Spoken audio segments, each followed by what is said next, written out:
Teori graf video multifungsi.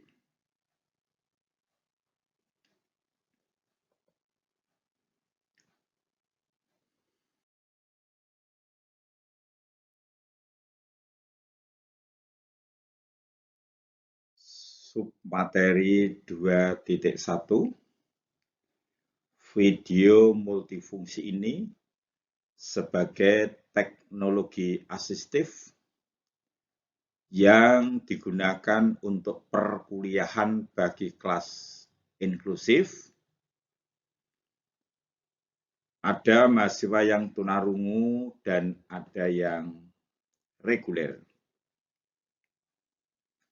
Mata kuliahnya matematika diskrit, submateri 2, teori graf.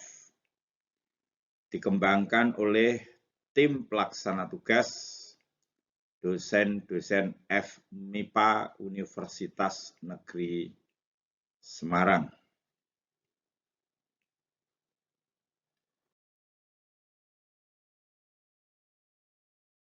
Sejarah teori graf. Teori graf pertama kali ditulis pada tahun 1736 oleh seorang matematikawan Swiss, yakni Leonhard Euler. Pengertian graf. Graf dapat digambar sebagai pasangan titik dan garis. Kita perhatikan gambar pertama. Ini adalah sebuah graf dengan 3 titik. Kemudian ada satu sisi. Dan graf pada gambar ini merupakan graf dengan 2 komponen. Karena ada satu titik yang tidak terhubung dengan titik yang lain. Ini disebut graf tak terhubung dengan 2 komponen. Sedangkan pada gambar graf yang di tengah, ini adalah sebuah graf dengan 4 titik, yaitu titik A, titik B, titik C, dan titik D, dengan 7 sisi. Ada 7 sisi, dia merupakan graf terhubung. Kebetulan sisi atau garis yang menghubungkan titik A dan titik C, misalnya ada 2 buah sisi. Sedangkan graf yang ketiga, yang paling kanan ini, ada 4 buah titik, yaitu titik P, Q, R, dan S, dan ada 9 sisi. Kebetulan ini titik P, ya, P dan S itu ada sisi rangkapnya. P sendiri dihubungkan dengan sebuah sisi yang kembali ke P lagi. Namanya gelung atau loop. Dia juga merupakan graf terhubung.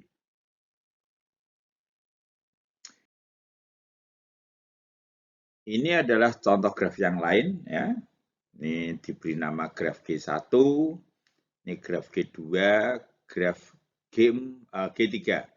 Ya, gambarnya seperti ini. Penjelasannya,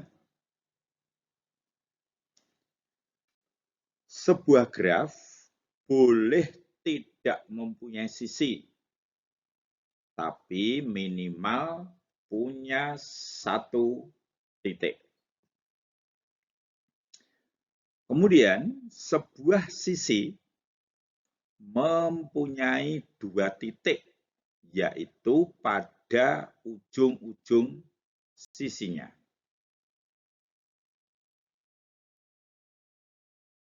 Sekarang sebagai penjelasan berikutnya, nomor 1, titik boleh disebut dengan simpul atau vertex. Nama-nama titik boleh menggunakan huruf besar, misalnya A besar, B besar, C besar, atau pakai huruf kecil. A dengan huruf kecil, B huruf kecil, C huruf kecil, atau dengan seperti ini, V1, V2, V3, dan seterusnya. Atau pakai angka, misalnya angka 1, 2, 3, dan seterusnya. Nomor 2, sisi boleh disebut garis, boleh disebut edge. Gambar sisinya boleh dibuat lengkung atau lurus. Lambangnya bisa E1, E2, E3, dan seterusnya. Nomor 3, jika U, misalnya U kecil, dan V adalah titik-titik di graf G, dan E bisa ditulis U, V diapit dengan kurung kurawal, atau sering ditulis juga dengan E sama dengan UV, diapit kurung kecil, atau tanpa diapit dengan kurung apapun, adalah sisi dari graf G. Maka dapat kita katakan, nih misalnya gambarnya seperti ini ya. Jadi E itu, sisi E misalnya titik-titik ujungnya itu adalah U dan V. Boleh disebut sisi E menghubungkan titik-titik U dan V. Atau U dan V berhubungan langsung atau adjacent. Atau U dan V titik-titik akhir dari sisi E. Atau sisi E terkait atau insiden dengan titik U dan titik V.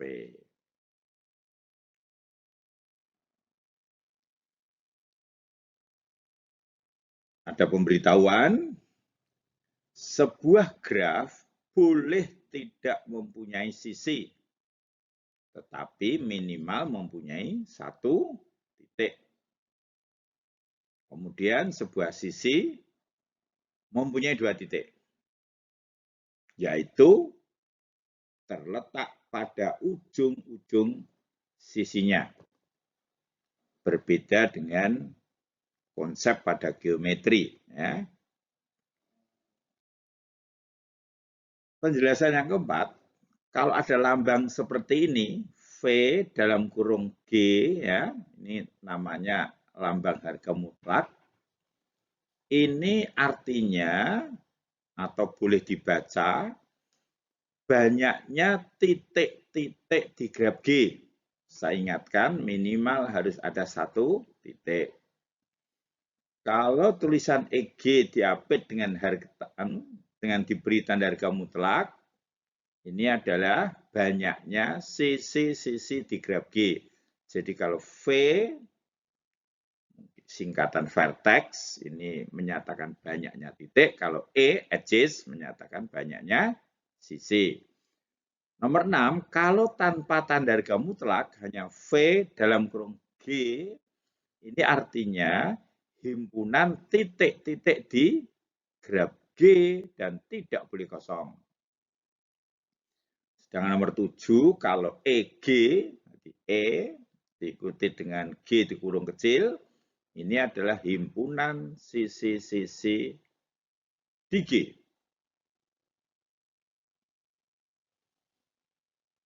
Jadi, pengertian sebuah graf, sebuah graf G adalah pasangan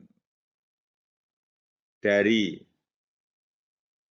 FG, yaitu tadi apa? Himpunan titik-titik di G dan himpunan titik-titik himpunan sisi-sisi di G, di mana VG adalah himpunan titik berhingga dan tidak kosong, sedangkan EG-nya adalah himpunan sisi mungkin kosong. Sedemikian hingga setiap E dalam EG adalah pasangan tak berurutan dari titik-titik di VG.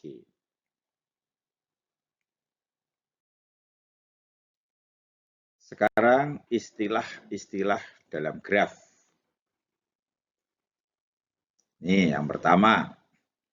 Sebuah sisi di graf G yang menghubungkan sebuah titik V dengan dirinya sendiri disebut dengan gelung. Bahasa Inggrisnya loop. Berikutnya, dalam sebuah graf, apabila terdapat lebih dari sisi yang menghubungkan, lebih dari satu sisi ya, yang menghubungkan dua titik, maka sisi-sisi tersebut disebut sisi rangkap, multi edges. Contoh, perhatikan graf ini. Ini adalah misalnya graf G dengan 5 titik dan 8 sisi. E8 ini ya, E8 ini menghubungkan titik X dengan titik X lagi disebut loop atau gelung. Sedangkan sisi E4, E5 dan E6 disebut sisi rangkap. Nah, berikutnya. Sebuah graf yang tidak memiliki gelung dan tidak memiliki sisi rangkap disebut graf sederhana. Simple graph. Gambarnya seperti ini.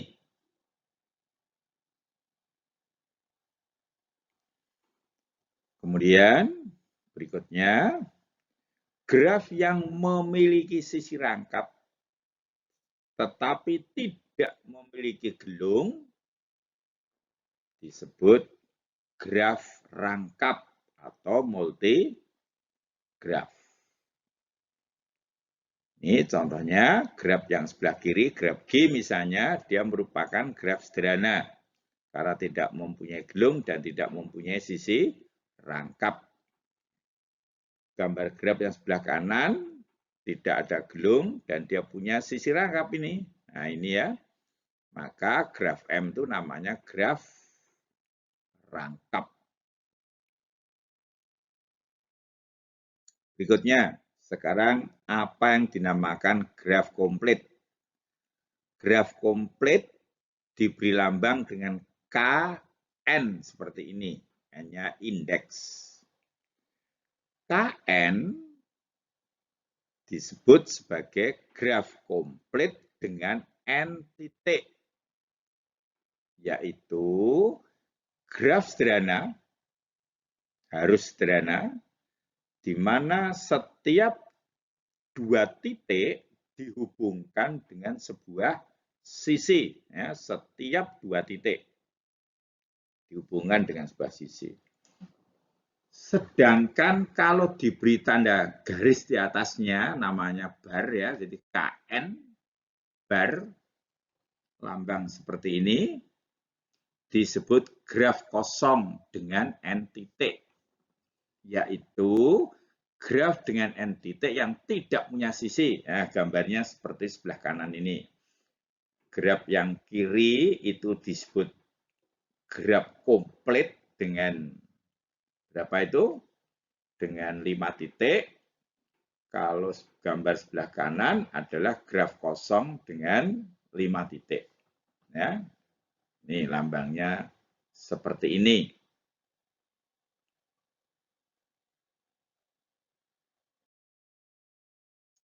Berikutnya, istilah graf bipartisi. Nah, ini graf bipartisi. Partisi, disekat. Sebuah graf G disebut graf bipartisi jika FG itu himpunan titik-titik dalam G, dapat dipartisi menjadi dua himpunan A dan himpunan B, sedemikian sehingga setiap sisi dari G menghubungkan sebuah titik di himpunan A dan sebuah titik di himpunan B. Kita sebut A, B adalah bipartisi dari graf G.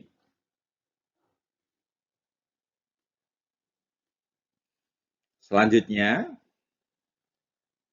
apabila graf G itu sederhana dan bipartisi dengan partisi A, B sedemikian hingga setiap titik di A berhubungan langsung dengan setiap titik di B, maka graf G disebut graf bipartisi komplit dan dilambangkan dengan KMN seperti ini, di mana banyaknya anggota himpunan A sama dengan M, dan banyaknya anggota himpunan B adalah N.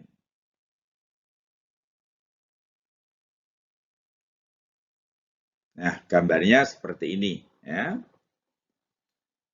Yang gambar sebelah kiri adalah graf bipartisi biasa. Karena apa? Ini A3 itu tidak berhubungan dengan B3. Ya toh? Tetapi gambar graf yang sebelah kanan adalah graf bipartisi komplit. Karena setiap anggota dari himpunan A berhubungan langsung dengan titik-titik pada himpunan B, komplit. Titik A berhubungan P, titik A berhubungan dengan Q, ini juga begitu. Titik B berhubungan dengan P, titik B berhubungan dengan Q, begitu juga titik C berhubungan dengan A dan berhubungan langsung dengan Q.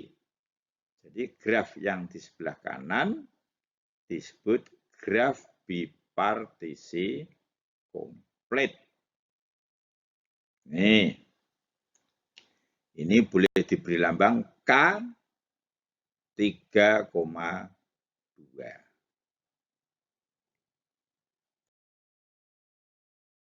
Berikutnya, saya akan menjelaskan tentang graf bagian. Yang pertama, graf H disebut graf bagian dari graf G, ditulis dengan lambang seperti ini, ingat-ingat. Ya. Ini disebut atau dibaca bagian ya, himpunan bagian di graf H, dibaca graf bagian dari graf G bacanya. Jika nih, himpunan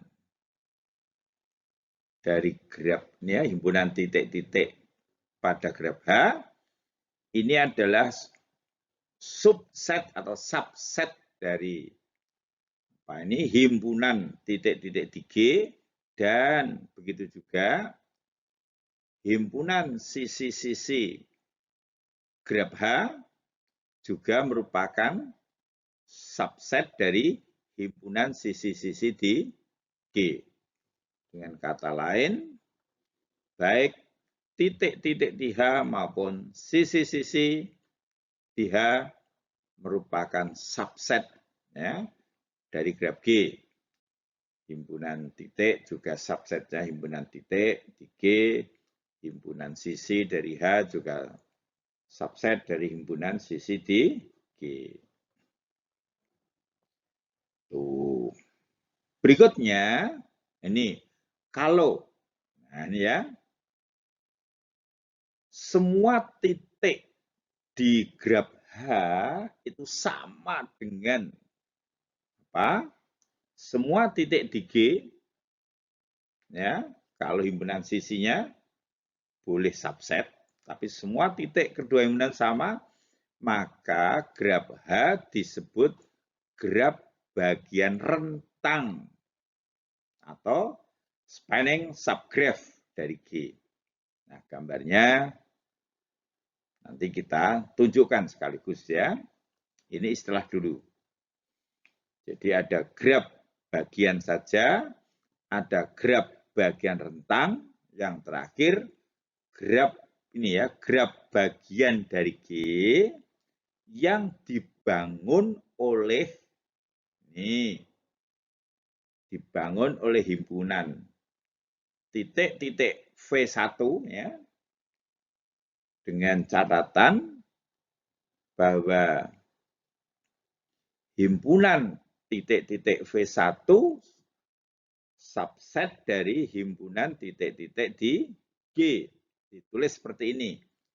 G V1, V1-nya diapit dengan tanda kurung siku. Ya.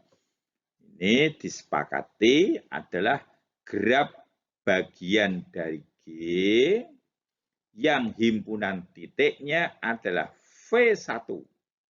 Besar loh ya. Dan himpunan sisinya beranggotakan semua sisi G yang mempunyai titik-titik akhir di V1. Mari kita cermati gambar-gambarnya. Nah, ini ya. Perhatikan ini. Saya punya graf G. Graf G. Titik-titiknya ada apa itu? U, ini U ya.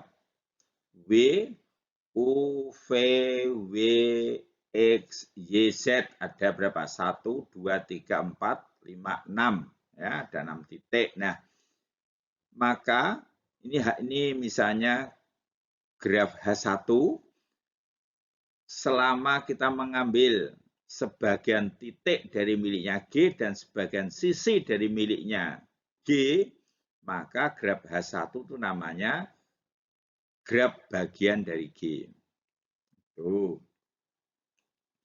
Tetapi yang apa itu? Yang graf bagian rentang, H2 itu graf bagian rentang, syaratnya semua titik di graf H2 adalah titik-titik di graf G, sedangkan sisinya diambil sebagian. Kalau yang H3, ini kita kebetulan hanya diambil titik-titik X, titik W, titik Z, dan titik U. Maka sisinya juga harus titik-titik yang merupakan ini titik-titik. Jadi titik-titik di H3 itu harus menjadi titik-titik akhir dari sisi yang ada di G. Masuk sini. Jadi hanya yang terkait dengan titik-titik X, titik W, titik Z, dan titik U saja. Namanya graf bagian yang dibangun oleh titik-titik apa? U, W, X, dan Z. Nah, ini ya, seperti ini. Lambangnya seperti ini.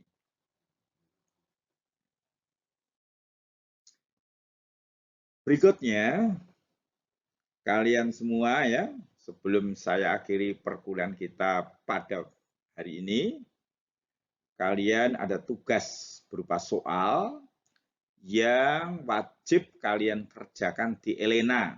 Elena adalah LMS kita, ya, miliknya UNES kita, dan kita akan mendiskusikannya di Elena juga. Di kerjaan di Elena nanti kita diskusikan sebagai bentuk interaktif kegiatan antara mahasiswa dengan dosen, termasuk sebagai bukti kehadiran kalian dalam mengikuti perkuliahan di UNES. Ini tugas kalian adalah sebagai berikut. Gambar sebuah graf, ada 3 buah soal. Yang A, mempunyai 5 titik tanpa sikel dan harus terhubung. Kalau kalian belum tahu apa itu sikel, belajar untuk mencari tahu. Sehingga kalian memiliki kemampuan yang disebut sebagai literasi matematis, ya, mencari informasi yang lain. Silakan. B, grafnya itu mempunyai 6 titik, tetapi harus punya 2 komponen. Yang nomor C, sederhana, namun sedemikian sehingga G dan apa ini? G dan, nah ini ada disebut G bar, ya. Ini tadi yang sudah saya terangkan, ya, graf komponen tadi mempunyai sisi yang sama. Ya, dibaca lagi. Kalau kalian belum jelas tentang lambang ini, kita diskusikan di Elena, ya, supaya kalian juga berani belajar dari sumber-sumber yang lain.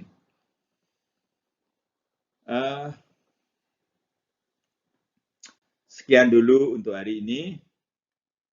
Selamat belajar, jaga kesehatan, khususnya di masa pandemi COVID-19 yang kita harus melaksanakan pembelajaran dengan model online atau daring.